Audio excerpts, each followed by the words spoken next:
చాలా కామన్గా అడిగే ఒక క్వశ్చన్ గురించి మాట్లాడుకుందాము. So long distance bike rides వల్ల మెయిల్ ఫర్టిలిటీ ఏమైనా ఎఫెక్ట్ అవుతుందా?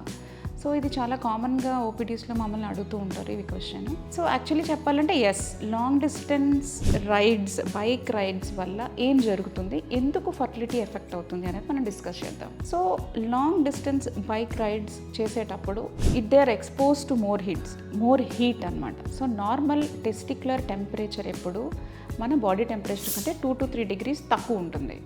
సో ఈ బైక్ రైడ్ చేసేటప్పుడు because of the heat they are associated, so temperature of the testis అనేది పెరుగుతుంది అనమాట.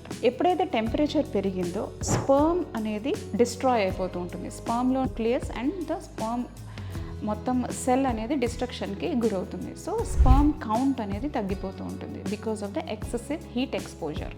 అది ఫస్ట్ థింగ్. రెండవది ఏంటి అంటే బికాజ్ వాళ్ళ లాట్ ఆఫ్ సిట్టింగ్ వల్ల టెస్టిక్యులర్ బ్లడ్ సప్లై కూడా ఎఫెక్ట్ అవుతుంది. అంటే టెస్టిస్కి సప్లై చేసే బ్లడ్ వెజల్స్ అవి కన్స్ట్రిక్ట్ అవ్వడం వల్ల బ్లడ్ సప్లై అనేది ఎఫెక్ట్ అవుతుంది. దానివల్ల స్పర్మ్ క్వాలిటీ అండ్ క్వాంటిటీ కూడా తగ్గుతాయి.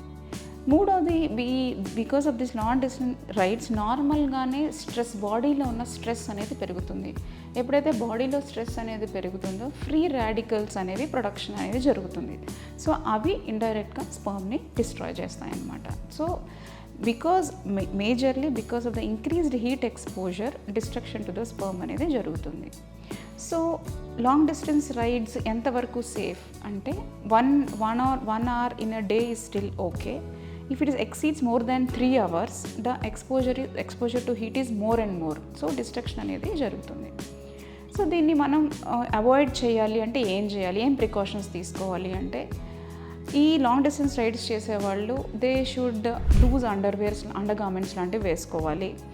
And they have to take breaks అనమాట. 30 to 45 minutesకి ఒకసారి బ్రేక్ తీసుకుని they should get down from the bike.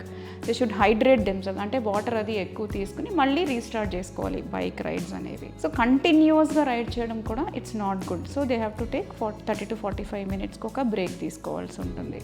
And third thing, they have to ride bikes on కొంచెం కూలర్ టైమ్స్లో, అంటే మిడ్ హాట్ సమ్మర్స్లో, మిడ్ ఆఫ్టర్నూన్స్ కాకుండా either mornings or evenings. If they go for rides or drives that will be better because normal temperatures కూడా తక్కువగా ఉంటాయి కాబట్టి. So ఈ ప్రికాషన్స్ తీసుకుని మనం రైడ్స్కి వెళ్తే it is better for them. And if really pregnancy plan చేసుకుంటున్నారు, చాలా రోజులు ఇన్ఫర్టిలిటీ ఫేస్ చేస్తున్నారు అంటే ఆ ప్లాన్ చేసుకునే 3 months వరకు, అంటే బికాస్ ద పీరియడ్ ఆఫ్ స్పెర్మాటోజెనసిస్ వరకు బైక్ రైడ్స్ అవాయిడ్ చేయడమే మంచిది అవుతుంది అన్నమాట. సో ఈ bike rides, long distance rides preferably avoid చేయండి whoever are planning for fertility treatments. And ఒకవేళ రైడ్ చేయాల్సి వస్తే బ్రేక్స్ తీసుకుని రైడ్కి వెళ్ళండి. Thank you.